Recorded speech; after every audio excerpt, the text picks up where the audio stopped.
Hi hello everyone welcome back to my channel. Shravana ಅಂತೂ ಶುರುವಾಗಿದೆ. ಶ್ರಾವಣದ ಮೊದಲ ಹಬ್ಬ ಅಂದರೆ ಅದು ನಾಗರ ಪಂಚಮಿ. ಈ ಪಂಚಮಿ ಹಬ್ಬಕ್ಕೆ ನಾವು ವಿಧ ವಿಧವಾದ ಉಂಡೆಗಳನ್ನು ಮಾಡ್ತೀವಿ. ಸೊ ಇವತ್ತು ನಾವು ಸೇವ್ ಉಂಡೆ ಮಾಡೋಣ.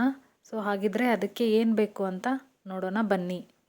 ಮೊದಲಿಗೆ ಹಿಟ್ಟನ್ನು ಕಲಿಸ್ಕೋಬೇಕು.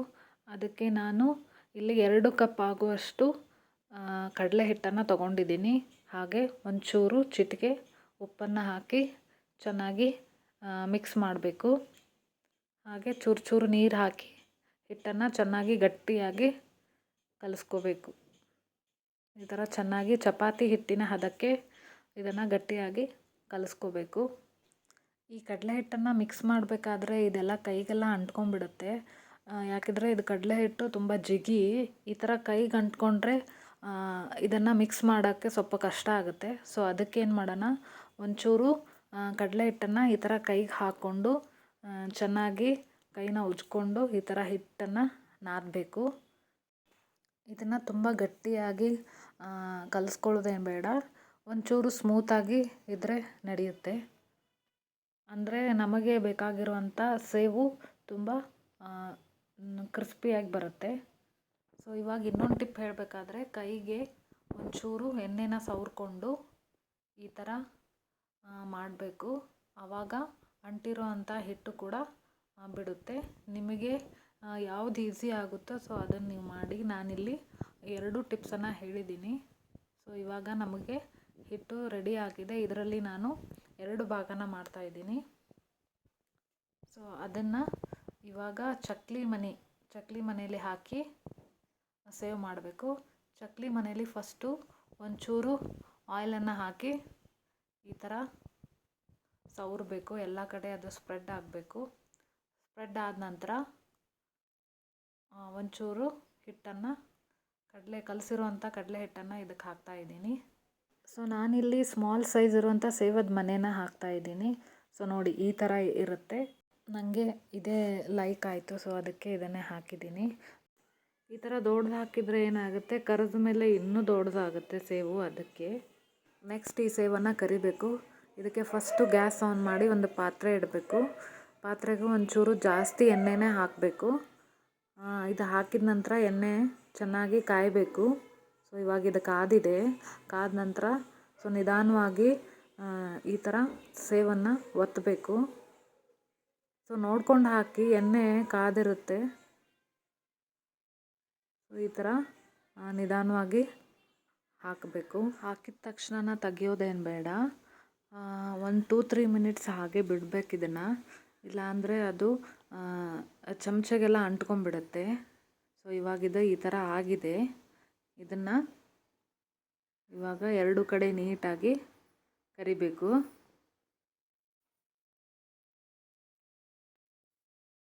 ಸೊ ಇದು ಗೋಲ್ಡನ್ ಕಲರ್ ಬರೋ ಥರ ಕರಿಬೇಕು.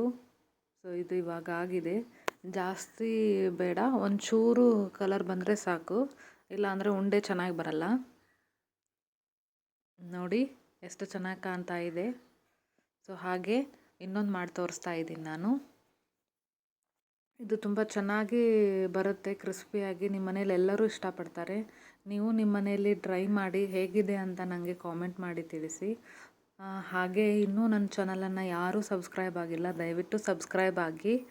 ಸಬ್ಸ್ಕ್ರೈಬ್ ಆಗಬೇಕಂದ್ರೆ ಕೆಳಗೆ ಕೊಟ್ಟಿರುವಂತಹ ಬೆಲ್ ಐಕಾನ್ನ ಪ್ರೆಸ್ ಮಾಡಿ ಸಬ್ಸ್ಕ್ರೈಬ್ ಆಗಿ. ನೋಡಿ ನಾನು ಈ ಥರ ಪೂರ್ತಿಯಾಗಿ ಎಲ್ಲ ಸೇವನ್ನು ನೀಟಾಗಿ ಕರೆದು ಇಟ್ಕೊಂಡಿದ್ದೀನಿ. ಸೊ ಇದು ಒಂದು 5-10 ಮಿನಿಟ್ಸು ತಣ್ಣಗಾಗಕ್ಕೆ ಬಿಡಬೇಕು.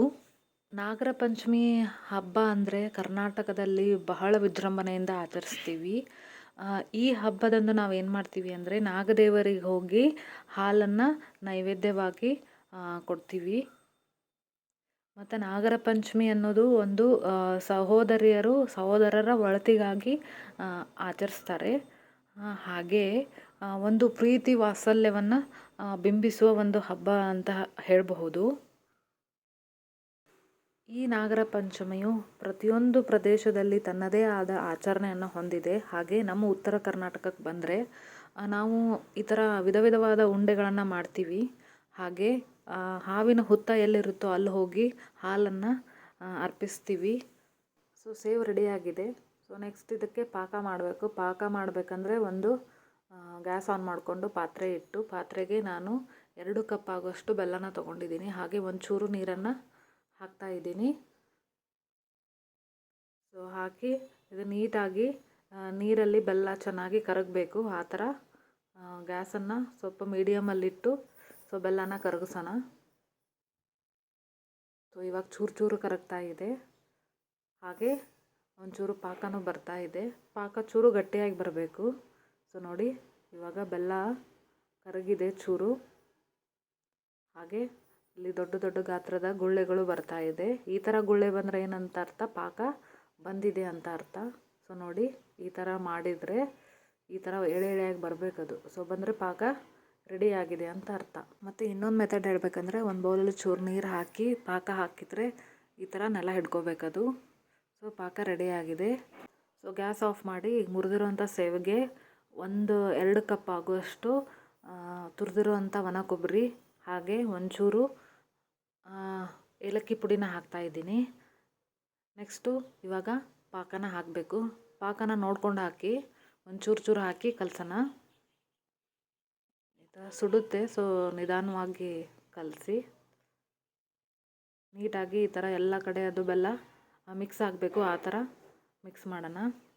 ಸೊ ಇದು ಪಾಕನ ಜಾಸ್ತಿ ಏರಾಗಿ ತೊಗೋಬಾರದು, ಒಂಚೂರು ಮೀಡಿಯಮ್ ಆಗಿ ತೊಗೋಬೇಕು. ಇಲ್ಲಾಂದರೆ ಬೇಗ ಗಟ್ಟಿ ಆಗಿಬಿಡುತ್ತೆ, ಉಂಡೆ ಕಟ್ಟೋಕ್ಕಾಗಲ್ಲ. ಸೊ ಸ್ವಲ್ಪ ಬಿಸಿ ಇದ್ದಾಗ ಇದನ್ನು ನಾವು ಈ ಥರ ಚೆನ್ನಾಗಿ ಮಿಕ್ಸ್ ಮಾಡಿಕೊಂಡು ಉಂಡೆ ಕಟ್ಟಬಹುದು. ಇದು ಚೆನ್ನಾಗಿ ಮಿಕ್ಸ್ ಆಗಿದೆ. ಒಂಚೂರು ಪುಟಾಣಿ ಹಿಟ್ಟನ್ನು ಮೇಲೆ ಹಾಕೋಣ. ಸೊ ನೀವು ನೋಡ್ಕೊಂಡು ಹಾಕಿ, ಅದು ಎಷ್ಟು ಹಿಡಿಯುತ್ತಂತ ನಿಮ್ಗೆ ಗೊತ್ತಾಗುತ್ತೆ. ಒಂಚೂರು ಚೂರು ಕಲಿಸ್ಕೊಂಡು ಈ ಥರ ಮಿಕ್ಸ್ ಮಾಡಿಕೊಂಡು ನೋಡ್ಕೊಂಡು ಹಾಕಬೇಕು. ಮತ್ತು ಇದನ್ನು ಚೆನ್ನಾಗಿ ಮಿಕ್ಸ್ ಮಾಡಬೇಕು. ಈ ಉಂಡೆ ತುಂಬ ಚೆನ್ನಾಗಿ ರುಚಿಯಾಗಿರುತ್ತೆ. ಇದು ಜಾಸ್ತಿ ಜಾತ್ರೆಗಳೆಲ್ಲ ಇಟ್ಟಿರ್ತಾರೆ. ಸೊ ನೀವು ಟೇಸ್ಟ್ ಮಾಡಿರಬಹುದು.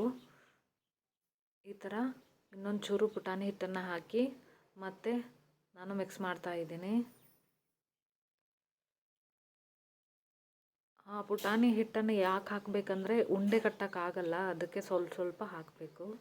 ಸೊ ಇದಾಗಿದೆ. ಇವಾಗ ಕೈಗೆ ಚೂರು ನೀರು ಹಚ್ಕೊಂಡು ಒಂದು ಚಿಕ್ಕ ಚಿಕ್ಕ ಗಾತ್ರದಲ್ಲಿ ಉಂಡೆನ ಮಾಡ್ಕೋತಾ ಇದ್ದೀವಿ. ಸೊ ಇದನ್ನು ನಾ ಮಾಡ್ತಿರೋದಲ್ಲ, ನಮ್ಮಮ್ಮ ಕಟ್ತಾ ಇರೋದು. ನಾನು ವಿಡಿಯೋ ಮಾಡ್ತಾಯಿದ್ದೆ. ಸೊ ಇವಾಗ ನೋಡಿ ಈ ಥರ ಉಂಡೆನ ಕಟ್ಟಬೇಕು. ತುಂಬ ಚೆನ್ನಾಗಿ ಬರುತ್ತೆ. ಸ್ವಲ್ಪ ಇದು ಆರಬೇಕು. ಇದು ಆರಿದ ಮೇಲೆ ಇನ್ನೂ ಕ್ರಿಸ್ಪಿಯಾಗಿ ಉಂಡೆ ಬರುತ್ತೆ. ಇಲ್ಲಿ ನಾವು ನೀರನ್ನು ಪಾಕದಲ್ಲಿ ಜಾಸ್ತಿ ಹಾಕಿದರೆ ಸೇವು ಬೇಗ ಮೆತ್ತಗಾಗಿಬಿಡುತ್ತೆ.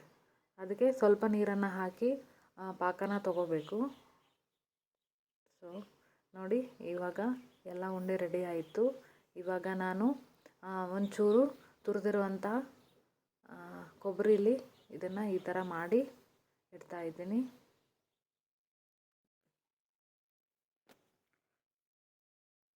ಸೊ ಎಲ್ಲ ಉಂಡೆನೂ ಈ ಥರ ಮಾಡಬೇಕು.